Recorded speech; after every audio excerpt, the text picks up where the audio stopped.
Boa noite, eu sou Marcelo Militão e está começando o programa Cidadão Tropical. O Brasil, como bem sabemos, é um dos países com a maior carga tributária do mundo.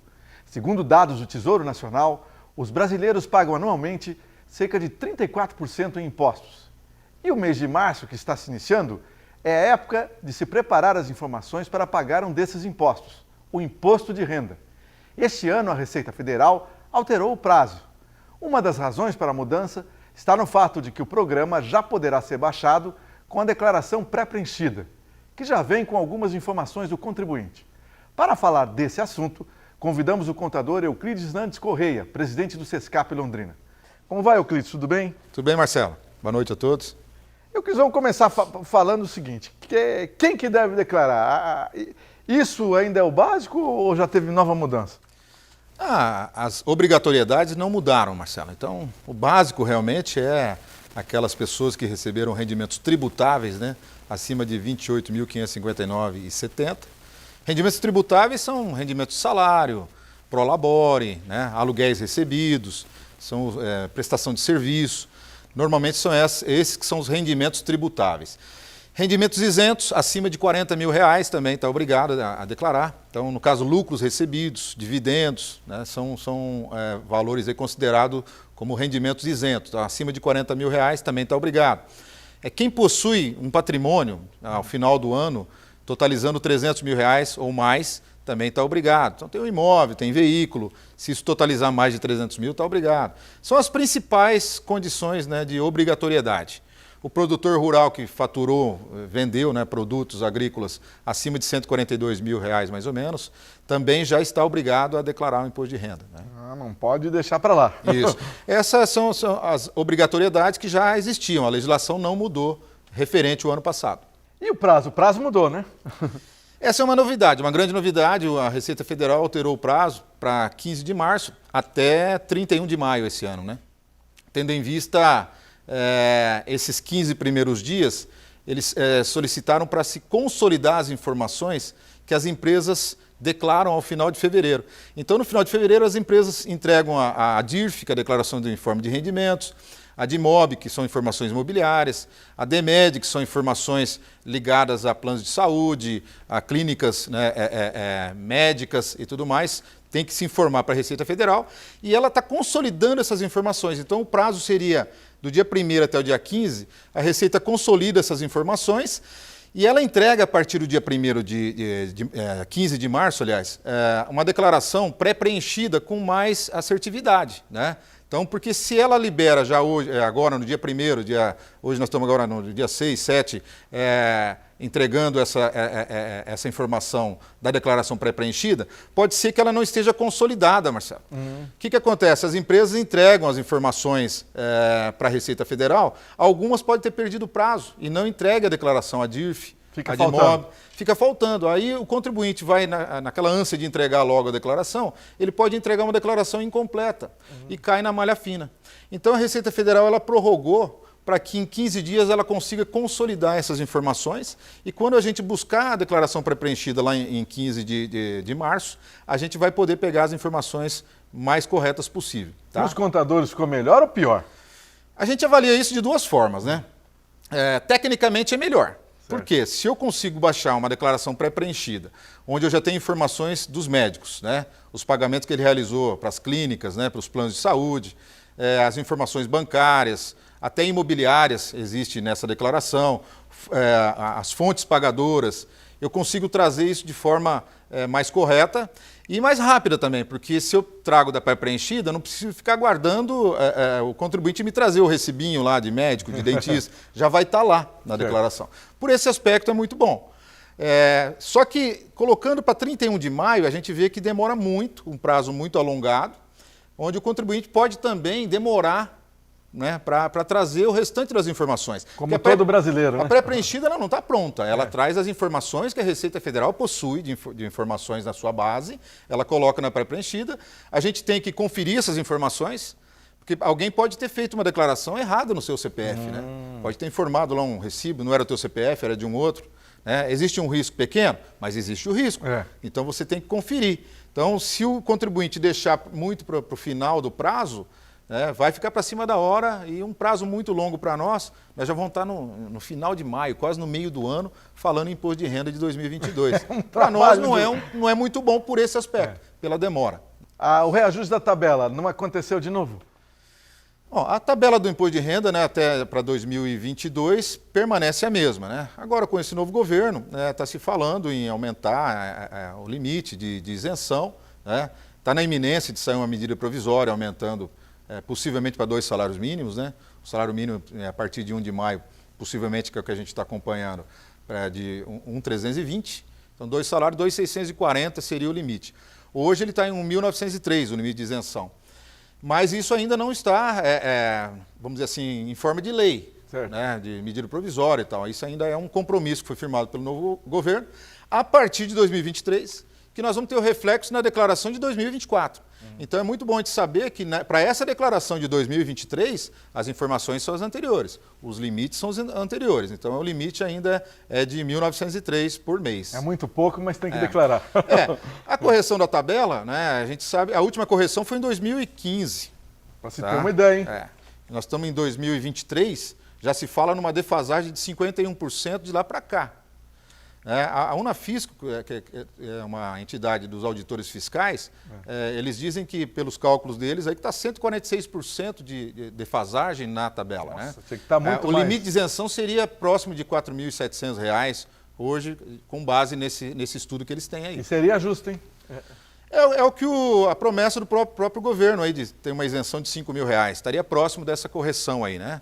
Só que a gente sabe que um grande volume de contribuintes estão nessa faixa e se o governo tirar, né, isentar essa quantidade de contribuintes, vai diminuir muito a arrecadação, a gente sabe disso. Então não vai acontecer. Em outras palavras, há uma diferença entre a teoria e a prática. Exato, é isso.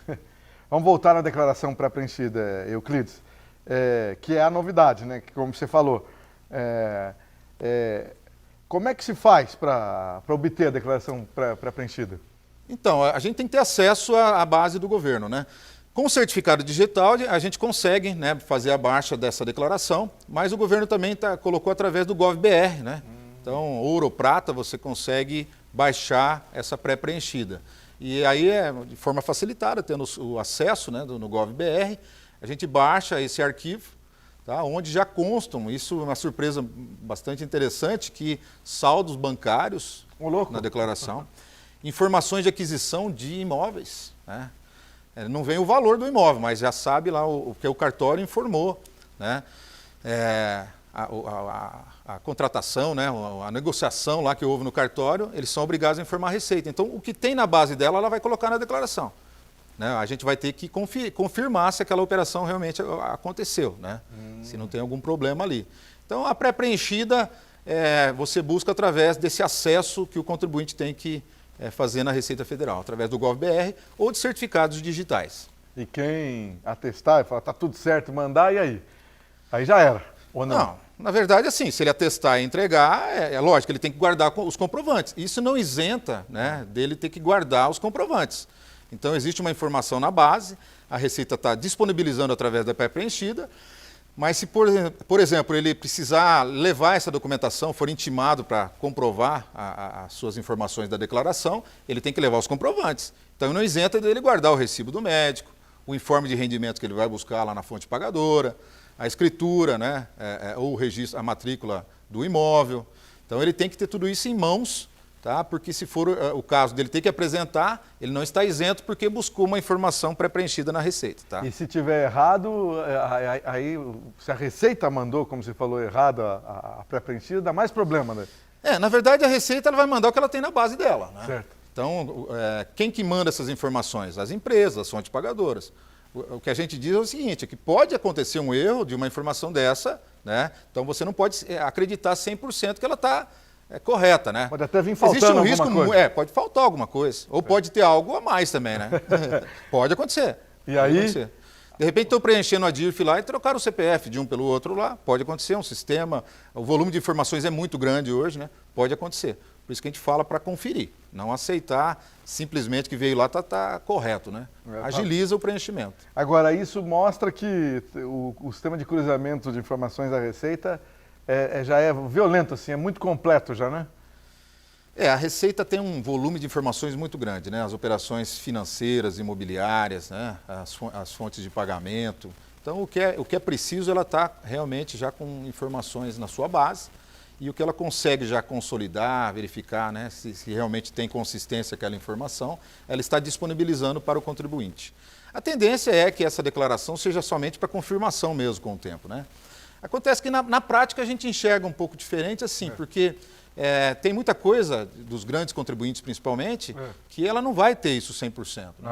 Então, ela não consegue ter 100%. Então, você tem que também incluir informações ali.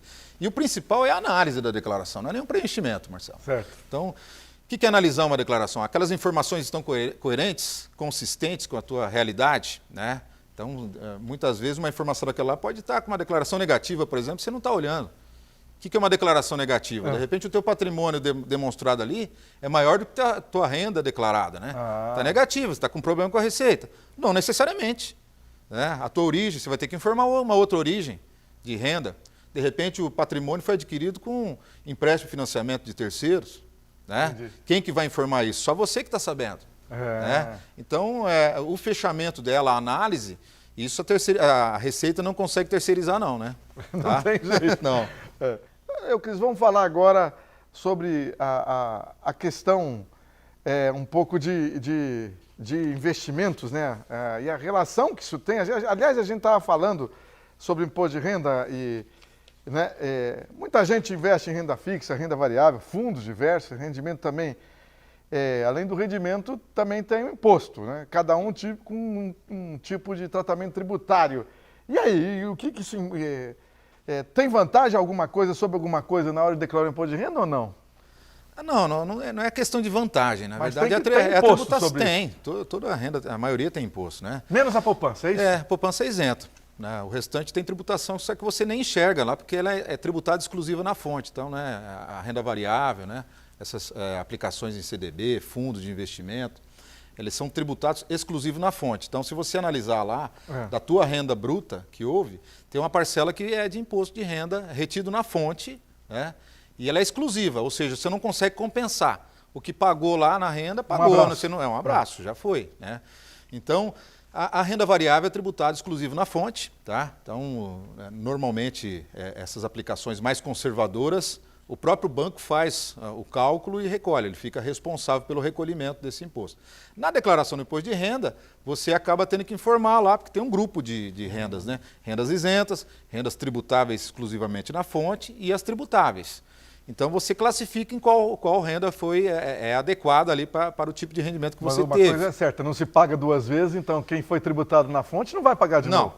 Não é? Aí é uma única vez aí que é tributado. Né? O rendimento tributável é que você tem uma tributação ao longo do ano e na declaração do imposto de renda é feito um recálculo. Né? Que na verdade a declaração do imposto de renda é isso, é um ajuste. Né?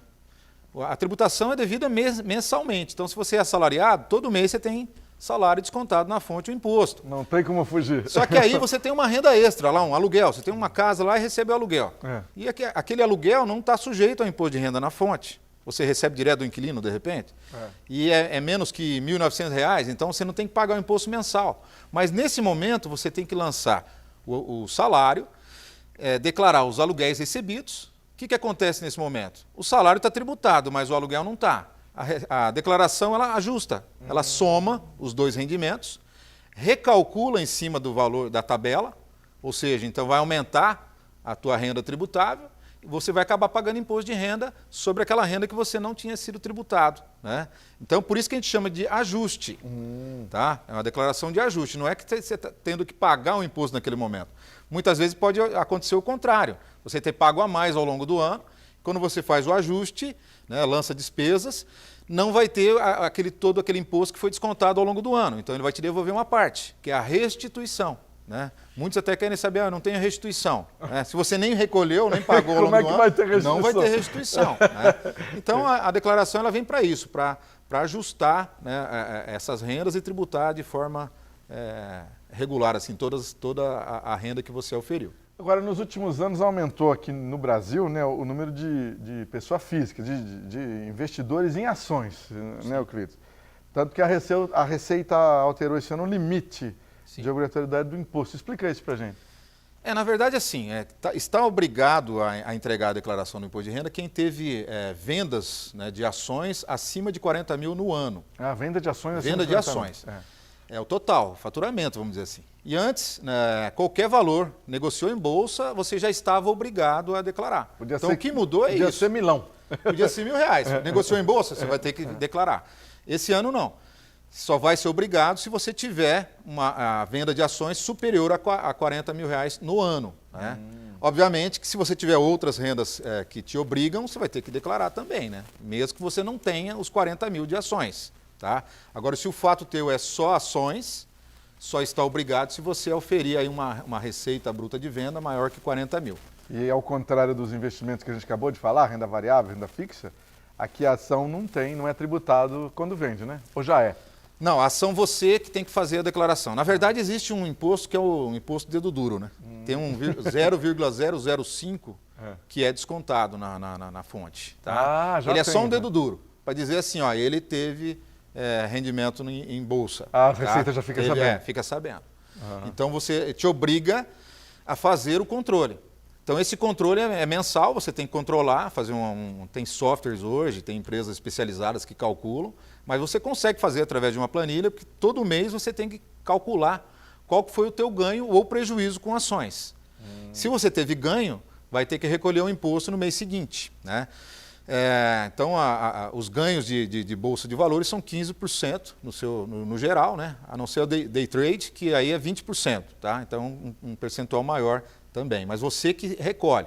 É uma obrigatoriedade do próprio contribuinte fazer o cálculo e recolher o DARF. Quem não fez tem a segunda chance na hora da declaração. Tem a chance agora, mas ele tem que recolher o imposto atrasado. Então, se ele teve um ganho lá em janeiro do ano passado, 2022, esse imposto venceu em fevereiro de 2022. Vai ter que recolher um DARF à parte e só informar na declaração. E aí já vem multa, já vem Como juros. eu te disse, a declaração nossa é ajuste. Então, se você devia lá, tem que pagar lá com multa e juros. Não tem jeito. Não tem jeito. Muita gente achava, vou investir em ação, que é bom demais. Não é bom, mas não está fora das regras, né? Acho que o investidor de ações tem que ter um perfil assim, né, de acompanhar, tem que ter um bom assessoramento, né? Que não é assim, vai comprando e a gente tem, né, históricos aí de que não muito agradáveis aí daquele que vai se aventurar, né? Então vai investir, procura aí ter um bom assessoramento, né? Que é a melhor coisa. É isso aí. Outra coisa que tem gente, inclusive tem um boom, que são as criptomoedas, os criptoativos, né? Um boom nos últimos 10 anos nós tivemos aqui no Brasil e elas não são consideradas efetivamente moeda de curso legal. Mas e aí? E como tratar disso na declaração, Euclides? A Receita vem profissionalizando isso e acompanhando, né? Na verdade, você já tem que declarar as criptomoedas. Existem os grupos lá de criptomoeda, onde você declara os saldos existentes no final de cada ano. E a criptomoeda é um ativo, né, que você tem que calcular o ganho de capital, se houve. Se teve ganho de capital, você tem que calcular. Né? Então, o ganho de capital, se você vendeu até R$35 mil por mês de criptomoeda, também está isento. Né? Então, ele segue a mesma regra do ganho de capital. Então, se acima de 35 mil, se der ganho, vai ter que pagar o imposto. E varia lá de 15%, 17,5% até 22,5% de imposto sobre o ganho. Então, você também deveria estar apurando, né, esse ganho. Todo mês a mês? No início, há um tempo atrás, quando teve uma avalanche assim, de investidores em criptomoedas, o pessoal, a gente começou a observar assim, muita gente sem controle, né? Então, e a Receita também foi entrando, e hoje ela possui já códigos específicos para você declarar e também a forma de você calcular esse ganho, né, e apresentar e oferecer a tributação através do ganho de capital. E quem omitir, a Receita consegue já hoje chegar na pessoa que omite? Ela está obrigando, aí já tem instrução normativa para as corretoras informar também como as informações bancárias, né?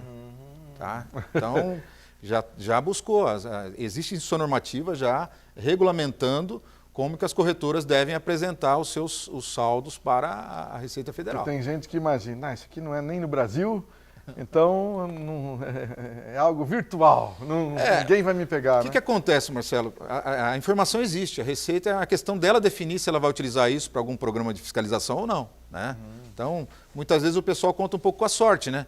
Tipo assim, não estão pegando, né? Não estão pegando, mas a informação está sendo alimentada. A partir do momento que a Receita quiser fazer uso disso para fiscalizar, para exigir o recolhimento do tributo, né, já existem ferramentas para isso. Tá? Senão também o cidadão investe nisso, fica multimilionário sem pagar nenhum imposto. Aí não é justo, E né? é um problema depois, né? Como é que você justifica a origem desse recurso, né? Aí você começa a investir e tal, e qual é a origem desse recurso? Né? Então, a origem tem que ser, se não é tributada, tem que mostrar por que não é tributado. Então, tem que ser feita uma análise aí. Mas no caso das criptomoedas, a Receita já tem, né, a Instrução Normativa 1888, que define as regras para as corretoras informarem na Receita Federal. Bom, e os imóveis? Evidentemente, conforme você falou, de IMOB, né? A de IMOB. A Já declaração está tudo informado antes. Já é informado tanto os valores de aluguéis recebidos, as imobiliárias, as administradoras de bens têm que informar, né? Os cartórios através da DOI, que é a Declaração de Operações Imobiliárias. Então, esse grupo aí de imóveis, ligado aos imóveis, receita, venda, operações ligadas aos imóveis, a Receita acompanha muito de perto isso. Tanto é que foi esses dias conversando com o próprio delegado da Receita Federal. No SESCAP, aqui em Londrina, na coletiva nossa. Foi uma surpresa até, ele falou, já tem na declaração do imposto de renda, a pré-preenchida, já vai aparecer os dados dos imóveis que eles adquiriram.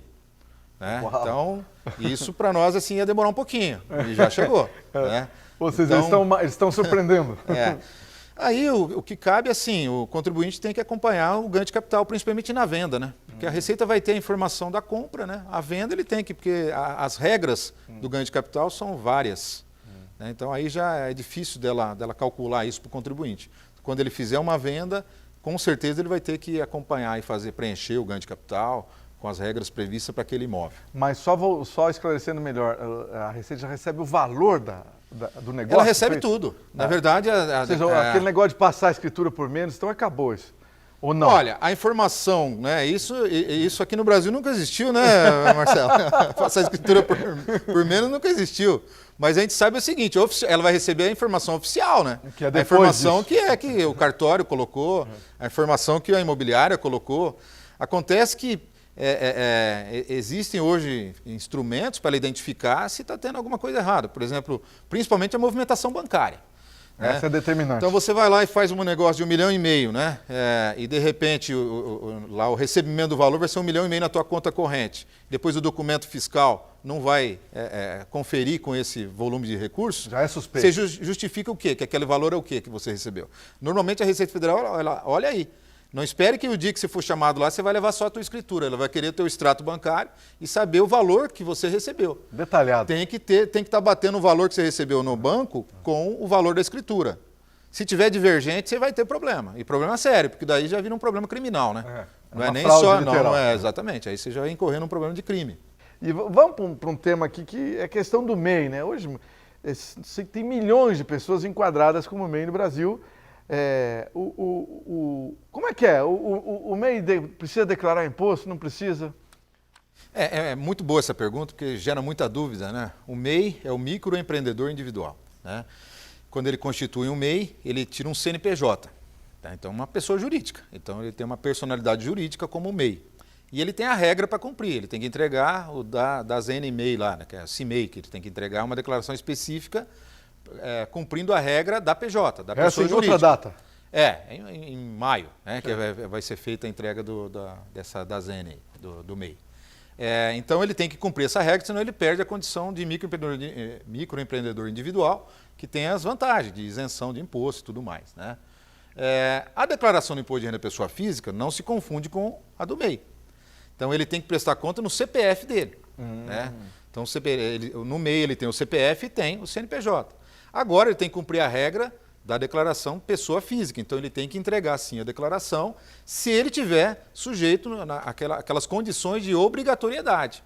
Então, ou seja, tem lá rendimento tributável acima de 28.559, né? Está obrigado. Rendimento isento acima de 40 mil, está obrigado. Se ele não tiver nessas condições, ou comprou e vendeu imóveis sujeito ao ganho de capital, tem patrimônio acima de 300 mil, são as mesmas condições das demais pessoas físicas. Tá? Só que ele tem que ver a relação dele com o CNPJ dele. Ah, tá. Por quê? Não são lá no separados. MEI ele tem um faturamento que ele pode atingir até R$81 mil no ano, em 2022, esse era o limite. Então ele faturou lá R$81 mil. Né? qual que foi a relação desse MEI para o CPF dele? Ele pegou dinheiro para ele, pessoa física, ele pegou lucros, ele tirou Prolabore para ele. Então, o lucro de lá para cá, o Prolabore de lá para cá para o CPF, ele tem que verificar se não está sujeito à obrigatoriedade de fazer o imposto de renda pessoa física, né? Uhum. E a gente orienta que faça, porque mesmo que ele não tenha obrigatoriedade, é um documento que ele pode, né, justificar uma renda, né, fazer um cadastro, tá? Então ele pode declarar. De que forma?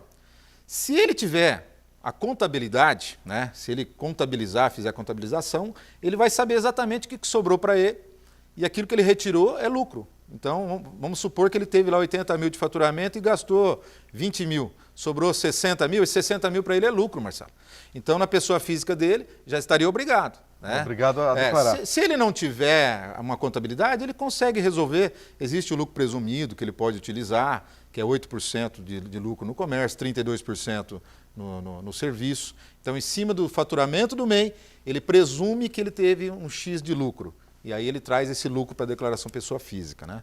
Então, eu acho que tem que ficar bem claro que ele tem que se preocupar, sim, com as duas declarações, a do MEI e a dele, pessoa física, tá? E de preferência... E uma vai, né, a do MEI, com certeza, a movimentação do MEI é que vai trazer informações para ele preencher a da física, né? Ah, entendi. Entendeu? Que é a renda dele, né? É a renda. E é interessante ter uma contabilidade básica, como você falou, então. Sim, nem que seja uma contabilidade simples, não precisa ser formal, né? Se ele juntar os comprovantes, né, as notas de venda, os recibos de pagamento que ele tem e tal, então ele faz essa contabilização, consegue comprovar aquela renda que realmente ele teve, e isso para ele é rendimento, se for a título de lucro, né, se ele não tiver o Prolabore, né, que o Prolabore é o salário, aí ele vai contribuir para a Previdência Social, né, tem outras regras também. Exato. Tá? Se não for isso, é lucro e ele vem como isento na declaração da pessoa física dele. É muito importante o MEI fazer o pessoa física, viu? Porque ele deve, vamos dizer assim, ter clareza de que ele, como pessoa física, se ele quiser fazer uma aquisição pessoal, uma compra, fazer um cadastro, não é a documentação do MEI que ele vai levar. É a dele, é CPF. Então é a declaração da pessoa física, tá? E tem uma situação aqui que é interessante. Tem muitos que são MEI e, ao mesmo tempo, estão empregados como CLT. E aí, como é que trata isso na declaração? É a declaração de ajuste que a gente falou no início da nossa conversa, né? Então, eu tenho MEI e sou funcionário, né? Então, o MEI, eu vou buscar lá qual renda que veio para mim de fato, né? Eu tive alguma renda? Porque é renda líquida, né? O MEI, se teve despesa e tal, ele tira, traz para cá. E aí ele tem outra renda, que é o salário. A declaração da pessoa física tem espaço para ele colocar a informação que vem lá do MEI, rendimento isento, e vai ter o espaço para ele colocar as informações do emprego dele, em forma de rendimentos. Nesse momento, ele soma tudo e recalcula, né, como eu te disse. Ali vai ter as informações de patrimônio dele. Aliás, a declaração do imposto de renda é fantástica nesse aspecto. Eu vejo assim, é um momento de se fazer um balanço realmente da pessoa física, né? Você comparar, verificar se você está indo bem, as suas finanças, economicamente, se você está crescendo, onde você está investindo. Você vê, nós estamos aqui desde o início falando sobre investimentos, sobre aquisições, sobre rendas, né? Então, a declaração da pessoa física, apesar de não ter uma obrigatoriedade de registrar, a declaração ela possibilita isso. Né, de você fazer um balanço, analisar, verificar. Então, nesse momento, você traz a renda do salário, como você falou, pega do MEI, né, verifica o que você adquiriu. Eu comprei um carro, comprei uma casa, financiei. Então, é um momento de balanço. É um momento de balanço. É importante, né, é um momento que a gente deve valorizar, viu? Tem muita gente que só pensa em não declarar, né? Então, na verdade... Inclusive, gente que está no mercado informal, né, e não está pensando que poderia estar no mercado formal numa boa. Mas verifica, eu acabei de falar, na verdade, você pode estar visualizando isso não somente com uma prestação de conta para o governo, para você também. Né? Você faz um balanço da tua vida econômica e financeira nesse momento. Né? Ali você tem todas as informações de renda que você está oferindo e que onde você está investindo. Está investindo em criptomoeda, em imóveis? É que nós estamos conversando, está deixando dinheiro no banco, está aplicando em renda fixa, variável, comprando ações. É momento de balanço. Bacana, momento bacana de conversar, ir lá com o contador tomar um café. Né? Vai antes, se deixar para cima da hora, ele não vai tomar café com você. Né? Não vai dar tempo. Nervoso, não estressado. Vai dar tempo. Não vai dar tempo. Se você for agora, consegue tomar um café, né? Tem um tempo maior para... Euclides, agora você lembrou, eu estou lembrando aqui dos aposentados. Toda aposentadoria é não tributada? Não, a aposentadoria é tributada, na verdade, Certo. assim, aquele acima de 65 anos é que tem a isenção, né? Tá. Tem limite de isenção, que é 2.400 mais ou menos. O número em si, agora, nesse momento, eu não vou ter para você. Mas eu acho que isso é na faixa de 2 salários mínimos ali.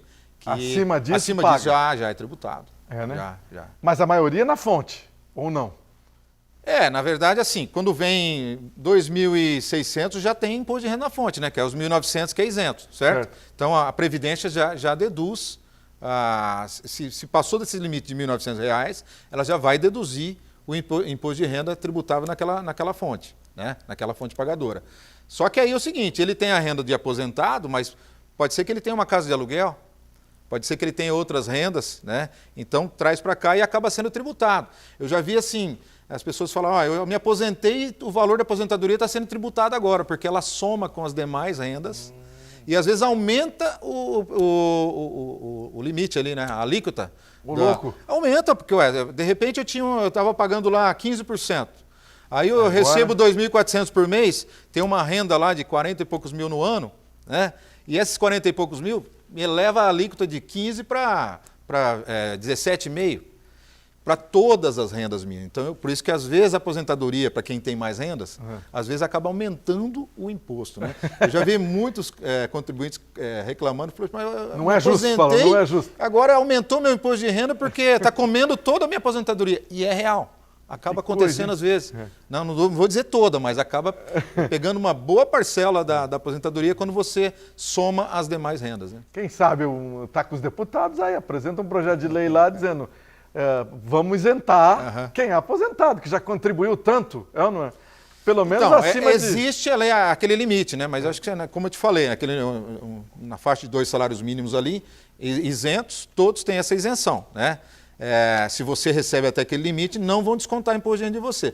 Agora, quando você soma com os demais rendimentos seu, aquela parcela acaba não se isentando, ela não fica apartada. Ela acaba entrando junto com as outras. Uma soma e um entendeu? abraço. Agora, se você tem só rendimento da aposentadoria, vai ficar isento. Se você está nesse limite de isenção ali e você recebe só a aposentadoria, você não vai pagar o imposto sobre aquela parcela. Agora, somou outras rendas, vai somar e tributar. Agora que o povo reclama mesmo. Euclides Nandes Corrêa, muito obrigado por todas as informações. Parabéns pelo trabalho lá no Sescap, Londrina também. Grande abraço para você. Obrigado, Marcelo. Boa noite a todos. Tudo bem, o programa Cidadão Tropical já acabou. Domingo que vem tem mais.